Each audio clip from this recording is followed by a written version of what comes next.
Hello, good morning and welcome to this edition of the newspaper show right here on ET Now. I'm Cheryl D'Souza and I'm going to take you through all the top headlines that's there in the Times of India as well as the Economic Times. But let me get going and let me take you through all the top stories that's there this morning for you in the Economic Times. And first up, let me take you to the top 10 headlines that's there. And the first headline that is there on the Economic Times, it is that the Future Enterprises Board will be meeting tomorrow to seal the Reliance Industries deal. Apart from that, you can see the most of the headlines on your screen. The other one is that the two options, borrowing options for the state.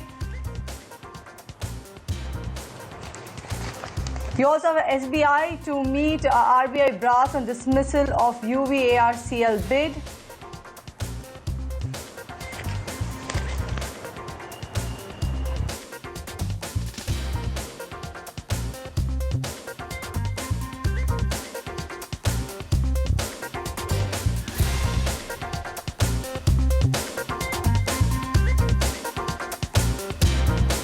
You also have mystery firms. They flagged high debt of Tata Steel and Tata Motors.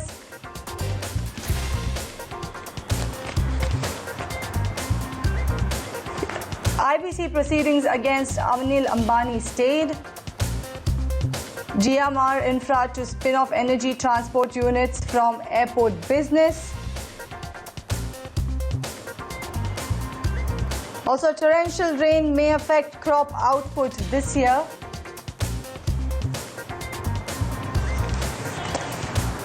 Powell's Fed shift high inflation and employment.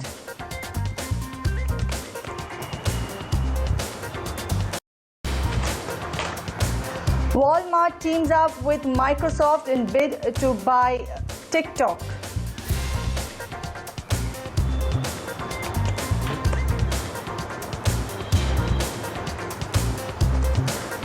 All right, and moving on from the top 10 headlines that's there in the Economic Times. Now, let me quickly go ahead and take you through the top market headlines that we have in the paper for you. And first up, talking about the market headline that we have, it is about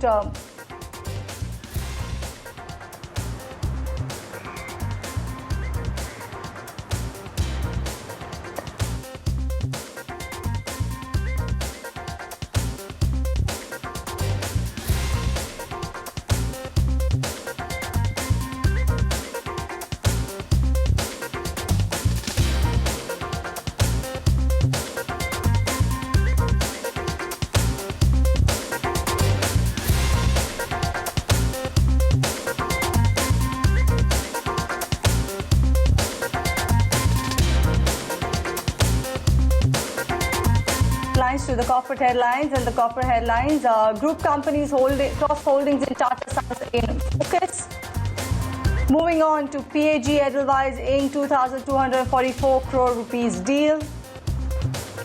Jio Gen Next tapping local companies making 5G tech. You have PNB Housing fails to find bidders for Vipul's assets. And Kevin Mayer logs off as TikTok CEO.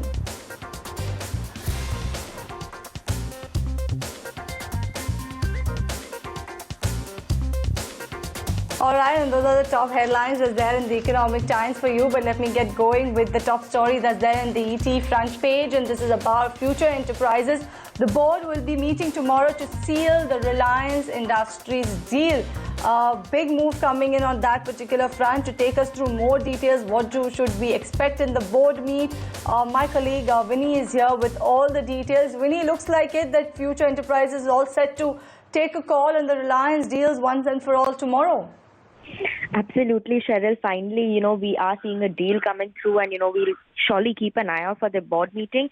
But I'll just take you through the details, what is actually coming in and what we are hearing from reports. This deal is expected to be valued at around 29,000 to 30,000 crores. And this will include, Future Group will merge 5 listed units across grocery, apparel, supply chain and consumer business into Future Enterprises. And then that will be what will be sold to the Reliance Retail. And obviously, Reliance will pay 13,000 crores to the Future Group for clearing the debt, while 7,000 crores will be for its liabilities. Other 6 to 7,000 crores will be given to the promoter group. So this is how the deal value is going to be divided. And, this is obviously Reliance will pick up around 14 to 16% stake in Future Enterprises for around 3,000 crores through preferential allotment of shares as well. Now, obviously, like I mentioned before, what is going to happen, the step one will be Future Group is merging Future Retail, Future Lifestyle, Future Consumer, Future Supply Chain, and Future Markets into Future Enterprises. What is the second step is Future Enterprises will hive off all the retail assets into a single unit, and that is what is going to be sold to Reliance. This is obviously very beneficial for Reliance, as this will give it Reliance Retail will get a wider control and sway over a network of nearly 1,800 stores, and will bring 26,000 crore additional sales to Reliance, and this will really help Reliance get more control over the India's retail market. So surely coming in as a very big benefit, and obviously for Future it's a benefit because that will help them pay off their debt. It's in a lot of debt since a while, the Future Group. So obviously coming in as a positive for both the companies. And tomorrow we'll wait for more details. What actually comes in from Future as well as the Reliance Retail deal. Exactly. We'll wait and watch and see what actually comes out of that particular board meeting, but definitely a big one to look out for tomorrow. Let's move on and let's get to another story that's there in the Economic Times front page, and that is GST Council the centre puts forward proposals to make up for the shortfall in the compensation cess funds, and states can either borrow full deficit from markets or the shortfall due to the tax implementation from I beg your pardon, or the shortfall due to tax implementation from RBI. My colleague Ruchi is here to take us through all the details. Ruchi, good morning, and since you've been tracking the story very closely, take us through the details as there in the Economic Times.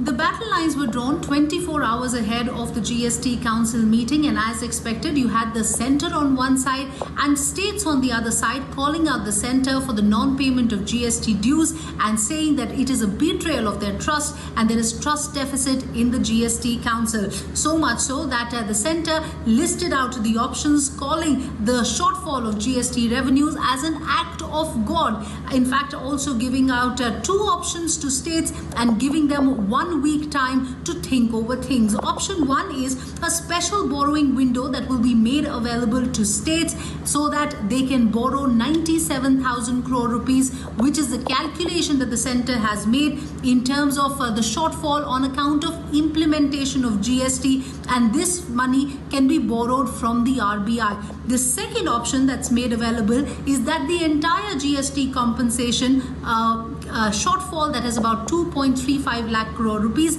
can be borrowed from the market. The states, of course, are in a tough position. They have been saying that if they look to borrow from the market, this is going to increase their debt servicing liability. They will have to cut expenditure. Clearly, centre and states are at two different opposite sides of the poles, and the GST Council has now given states a time period of 1 week for them to get back. Thank you, Ruchi, for taking us through the details of the GST Council and what's there in front of the states. Let me shift focus on to another story that's there on the front page of Economic Times, and this is about Cyrus Mistry. Cyrus Mistry's firms flag high debt of Tata Steel and Tata Motors. N. Chandrasekaran has defended the group strategy at the virtual AGM. He said that the missteps of 2013-16 are being corrected.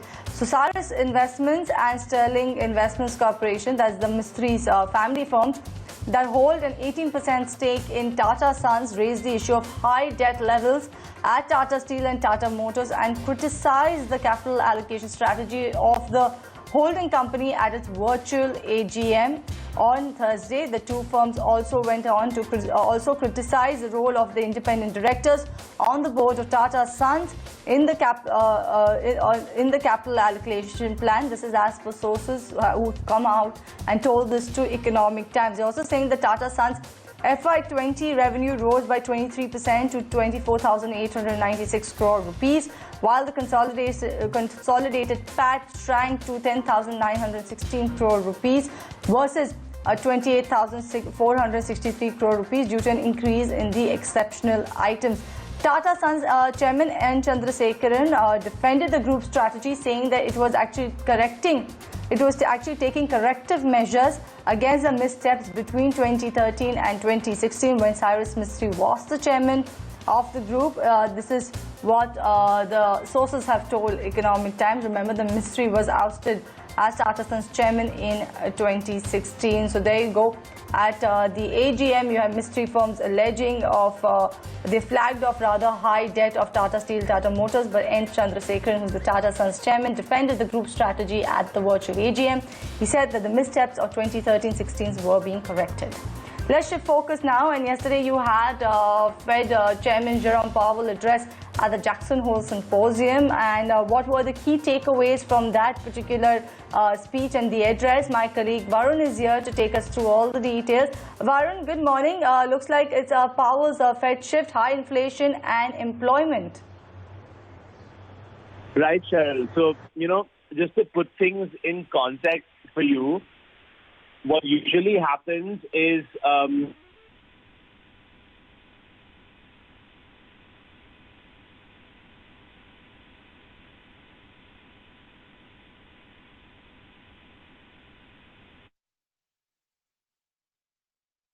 I believe we've lost the connection. I think we've got Varun on a very patchy line this morning, but let me take you through what Economic Times is saying about this particular story. That Fed Reserve Chairman Jerome Powell said that the U.S. Central Bank will seek inflation that averages 2% over time. New approach will likely keep interest rate low for years. So this is a big statement coming in out from that Jackson Hole Symposium, where the U.S. Federal Chairman Jerome Powell unveiled a new approach to setting U.S. monetary policy, letting inflation and employment run higher in a shift that will likely keep the interest rate lower for years to come. So that is the big headline coming in from that particular Jackson Hole Symposium, and this time it is being held virtually due to COVID-19. Let's shift focus now to another story that's there on page 1, and that is actually grabbing a lot of global headlines, and that is the sale of the TikTok's US business. Walmart has actually gone ahead and teamed with Microsoft in a bid to buy TikTok. They said that the move could help grow its third-party online marketplace unit and advertising arm. The shares actually surged about 4% in yesterday's trading session. I'm talking about Walmart. Microsoft was higher by about 2.5% in yesterday's session. So Walmart has actually teamed up with Microsoft in a joint bid to acquire ByteDance's own TikTok, a surprise move that signals that the retail giant's desire to become a force in technology and media. Walmart said in an email statement that this move could help it grow its third-party online marketplace unit along with its nascent advertising arm. Two areas that the Chief Executive Officer, Doug McMillon, has said that he'd like to expand. So the two companies are already working together, as Walmart is using Microsoft's Azure cloud platform across the entire country. So a big headline coming in that Walmart is going to team up with Microsoft in a bid to actually go ahead and buy TikTok. So who are the other potential acquirers for TikTok? Is Oracle and Twitter said to be in fray as well, and also Reliance Jio also approached. So this is all for TikTok's US business, and a big headline that Walmart has actually teamed up with Microsoft in order to bid to buy TikTok. Let me shift focus now to another story that's there on the page 2 of Economic Times, and just give me a moment while I flip the page for you and take you through the story. And this is about Prime Minister Narendra Modi's Atmanirbhar push coming in for the defense sector. So here you go. Top story over here on the page 2 of Economic Times. Here you go. This is the story.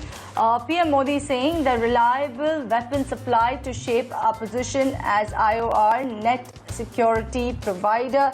That is a big story coming in, and Prime Minister has also said on Thursday that India would shape its position as a net security provider in the Indian Ocean region by emerging as a reliable weapon supplier to friendly nations, a resolve that he linked with the goal of self-reliance in the defence manufacturing. PM also said that this would reinforce India's strategic partnership as he laid out a roadmap for greater participation of the private sector in the weapon manufacturing and invited for foreign players to set up shops given the reforms are being unrolled in FDI and labour rules. So in a surprise address at a FICCI webinar on Atmanirbhar Bharat, he was not actually scheduled to speak at the event. Prime Minister said the Atmanirbhar initiative wasn't inward looking but was aimed at making the global economy more resilient and stable and was directed at the goal of world peace. So big headline coming in, but let's actually listen into what the Prime Minister actually said.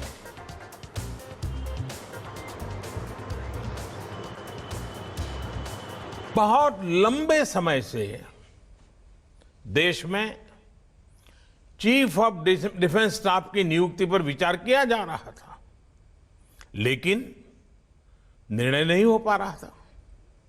यह निर्णय नए भारत के आत्मविश्वास का प्रतीक है। बहुत लंबे समय तक रक्षा उत्पादन में विदेशी निवेश की अनुमति नहीं थी। श्रद्धेय अटल जी की सरकार के समय यह नई पहल की शुरुआत हुई थी। हमारी सरकार आने के बाद इसमें और सुधार किए गए और अब पहली बार इस सेक्टर में 74% तक एफडीआई ऑटोमेटिक रूट से आने का रास्ता खोला जा रहा है। आने वाले दिनों में डोमेस्टिक इंडस्ट्री के लिए ऑर्डर्स का साइज भी बढ़ने वाला है। यह सुनिश्चित करने के लिए रक्षा मंत्रालय के कैपिटल बजट का एक हिस्सा अब भारत में बने उपकरणों के लिए अलग से रख दिया गया है। Now to a story that is there in the page 8 of Economic Times, and GMR to demerge energy transport from its airport business. A big story coming in on GMR Infra. My colleague Pankaj is here to take us through all the details of the story. Good morning, Pankaj. And GMR Infra is looking to demerge their energy transport from their airports business. Take us through the details of the story. Right. So GMR Infra, what announced in the board meeting yesterday along with results is also an important vertical demerger that you are looking at, which means they will be spinning off and listing their airport business separately. So they'll make their business into two parts. One is the airport business, one is the non-airport business. Now, this is a strategic restructuring as far as their business verticals are concerned.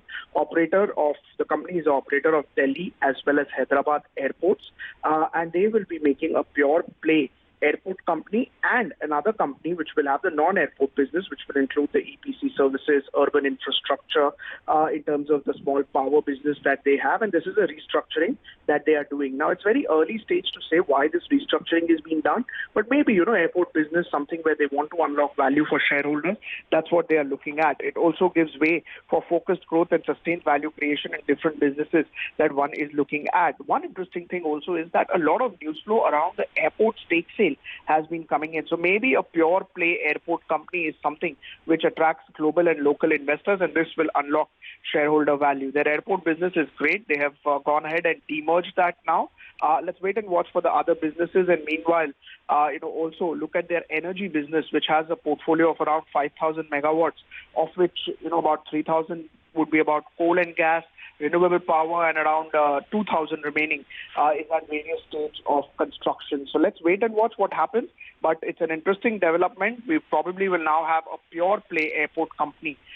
This is GMR Infra that we're talking about. It operates Delhi as well as Hyderabad airports. Thank you, Pankaj, for taking us through that story. Let's shift focus to another story that's there on the page 3 of Economic Times, and that is crop output is at risk if rains actually continue. The rainfall in the month of August has been 23% above normal.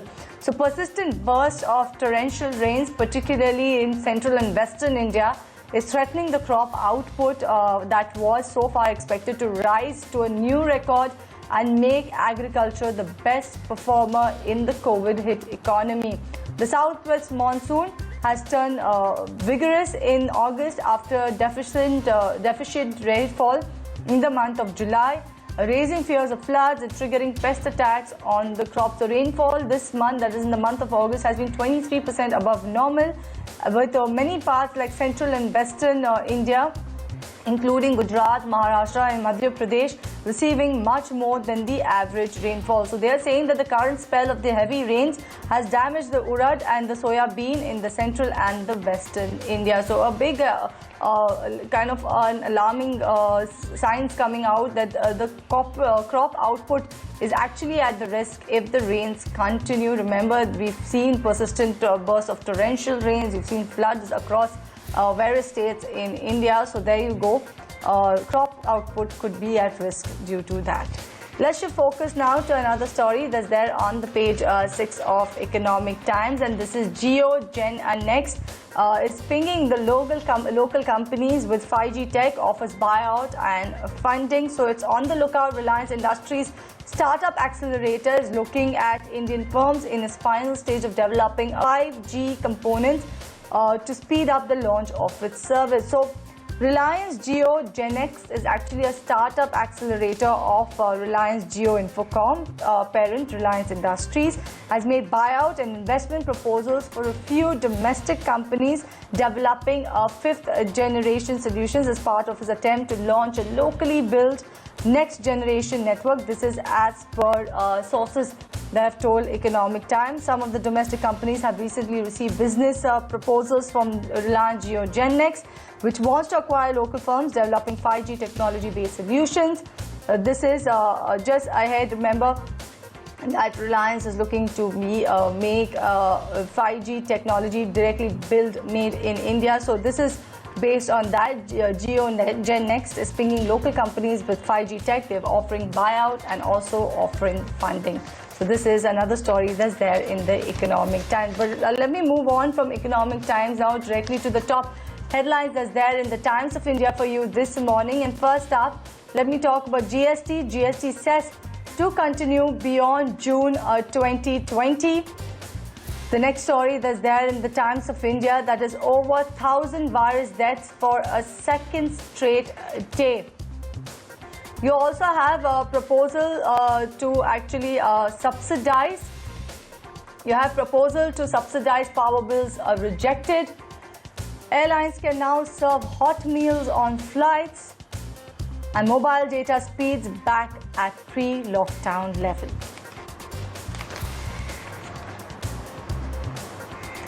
All right, and those are the top headlines that's there in the Times of India for you. And with that, it's a wrap on this edition of the Newspaper Show. Thank you for watching. But before I wind down, here's a special segment for the hearing impaired.